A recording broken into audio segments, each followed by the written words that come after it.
you already know what I'm going to say. Lance Palmer and Bubba Jenkins, you already know. Every single time Lance Palmer gets paired up with a striker, like Bubba Jenkins, for example, 14 wins, 4 losses, he goes out there, takes him down, and dominates him. I mean, Bubba Jenkins, mainly a striker, 6 knockout wins, 5 decision wins, and 3 submission wins.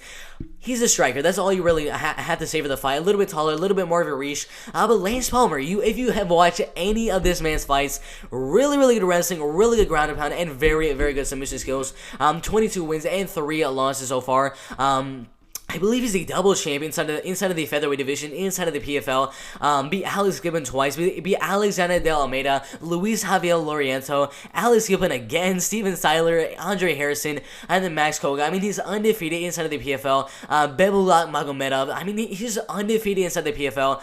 Before that, fighting inside of WSOF, doing really, really good in there, only losing to guys that he ended up beating in the future, like Andre Harrison and Alexander De Almeida, who he beat later in his career. But the man is really, really good wrestling, really, really good ground and pound, and very, very good submission skills. Only one fight being a KO TKO, 8 submissions, and 13 decisions. You already know, it's either he's going to win the fight by submission in the second, or he's going to win the fight by unanimous decision. One of those two things is going to happen. I don't really give much of a chance to Bubba Jenkins, considering he doesn't really have the best power in his hands, and honestly doesn't really have the best takedown defense. So, I think Lance Palmer is going to go out there, get the takedown early, get him down, control him there, go for some submissions, try to get some arm triangles, which he is very, very good at. But I think overall, he will go out there, do what he always does, dominate, and win the fight by 30-27,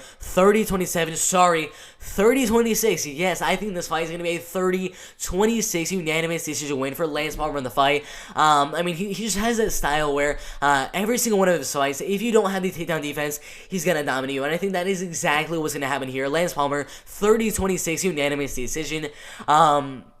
After that, Movlid Kaiba and Lazar Socialista, if I'm saying the name correctly, this fight is a short notice fight. Movlid Kaiba was supposed to fight Jason Suarez, who is an undefeated fighter, 14 wins and 0 losses, but now he's got a replacement fighter in the featherweight division. But Movlid Kaiba, I mean, 15 wins, 0 losses, and 1 draw, is going to have a humongous reach advantage in the fight. Amazing striker, a little bit smaller in the height department, a little bit younger, a little bit more near his prime of his MMA career. A pretty big favorite at -350. An undefeated fighter, only 1 draw right there to Daniel, or sorry, it was against, I think it was against Andre Harrison, and then that no contest against Daniel Pineda.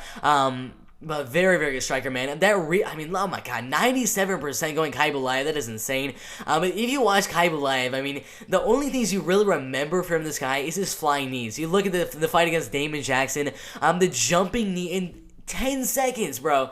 I mean, that is insane, bro. 10 seconds. And then you look earlier in his career, that is not the only time that he got a flying knee. Earlier in his career, a first-round flying knee win. Again, in the first round against Vladimir Kogan. Absolutely insane.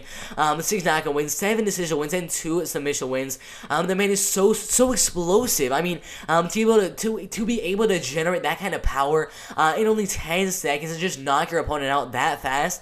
You're just so explosive, so powerful. There's such a really, really good striker, and sorry about that. And also has really good grappling and submission skills as well. I mean, against Herbert Burns inside of one championship, he really held his own. You watch that whole entire fight. He was doing very good in the striking game. And when Herbert Burns ended up getting him down, he would get the fight right back up on the feet. I mean, the man has been doing really, really good inside the PFL. Very good striking and some pretty good submission defense and submission and wrestling skills as well. But his opponent, 14 wins, 7 losses, in the striking game, has no chance whatsoever, in my opinion. 3 knockout wins, 5 decision wins, and 6 submission wins. The main way he's gonna win the fight would be to get a submission, or I don't even know. The only way is probably for him to get a submission in the fight. In the striking game, he's not gonna do good at all. Movlid Kaiba is so explosive, so powerful, so fast, man. He's just so fast.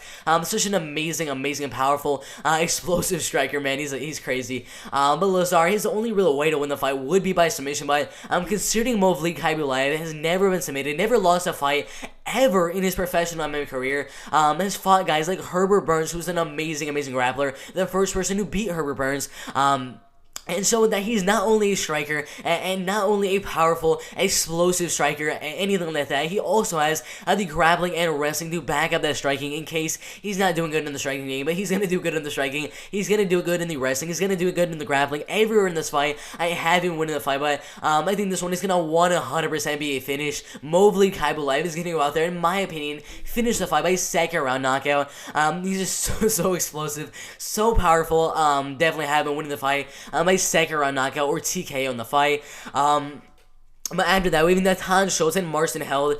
This is one where I kind of talked about it before. I don't really like the odds right here. Minus 400 for Natan Schultz, and then plus 300 for Marston held. I don't really like the odds here. Marston held is gonna have the height, or sorry, he's gonna have the reach advantage. It's not gonna have the height advantage. But if you look at this man's submission pedigree with 26 wins and 7 losses, never count this man out. It's never a done deal when you're fighting this guy. Who has 14 submission wins and 8 decision wins with 4 knockouts on his record. Really good submissions from the bottom, really tight guillotine, and very good triangle choke submission. Natan shows a very good wrestling, very good submission skills as well. It has some pretty good striking as well. You look at his fights inside of the PFL. Joined back in 2018.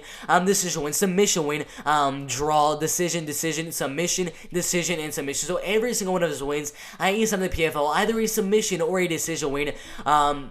He only has 4 knockouts on his record, 9 submissions, and 7 decision wins. Both fighters with really good grappling, really good wrestling. I give the wrestling advantage to Natan Schultz. I give the striking advantage to Natan Schultz, and I give the grappling and submission and BJJ advantage to Marston held in the fight. The only way I would kind of give Marston held the win in the fight would be by submission in the first, second, or third round. It can honestly happen any round in the fight.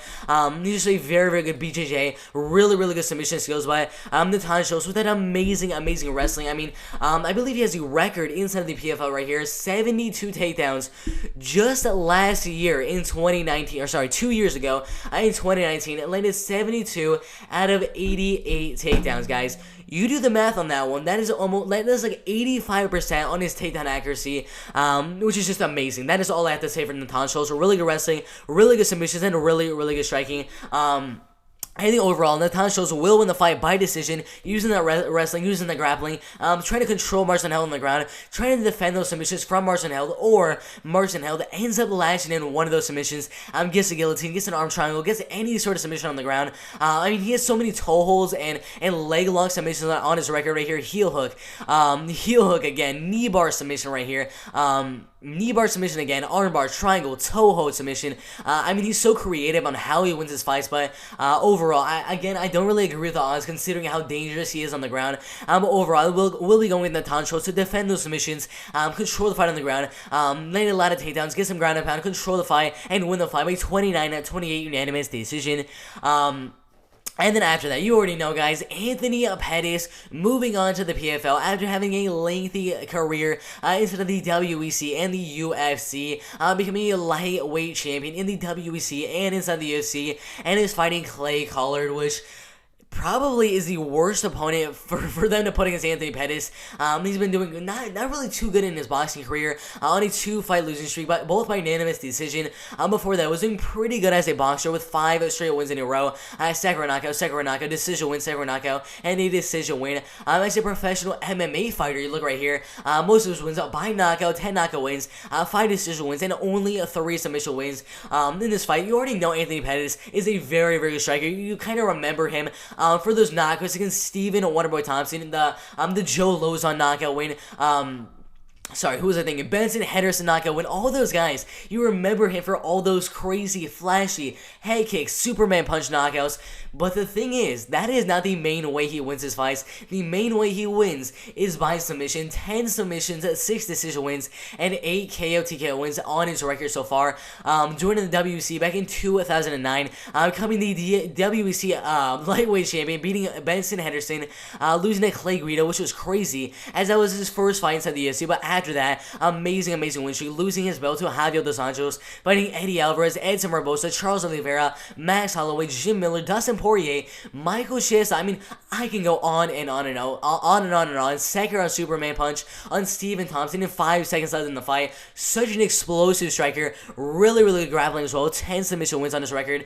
And then Clay Collard, 8 losses on his record. If you guys are wondering how he got those losses, Look right here, 3 submission losses and 4 decision losses. The main way he loses his fights against really good wrestlers and really good grapplers. And Anthony Pettis has some pretty good wrestling and some pretty good grappling. Will have the advantage in the grappling and submission and BJJ game. And to be quite honest, will have the advantage in the striking game as well. I mean, he's just an amazing striker. You look at his last 2 fights inside of the UFC against Alex Morano and Donald Cerrone. Really good performance in the striking game in both of those fights, but in this fight right here, I don't really give much of a chance to Clay Collard other than a puncher's chance. He does have the chance. He does have 10 knockouts on his record.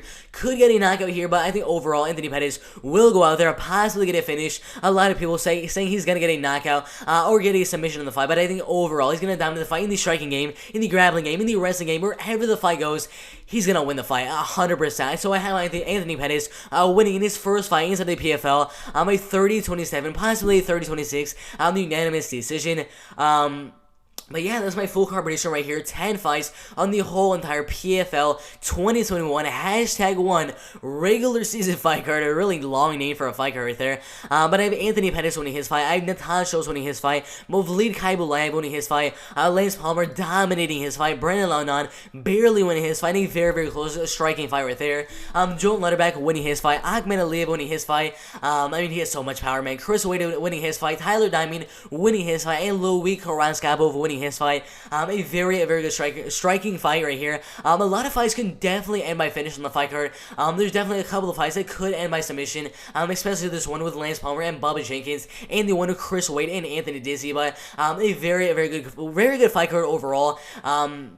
But yeah, that's my full card prediction. 10 fights on the entire fight card. I believe we have the welterweights and the heavyweights, I believe, next week, which should be a very good fight card. But that is my full card prediction. Like the video, subscribe to the channel, and do all of those things. But that is my full card prediction. Subscribe. I'm out of here. Let's go.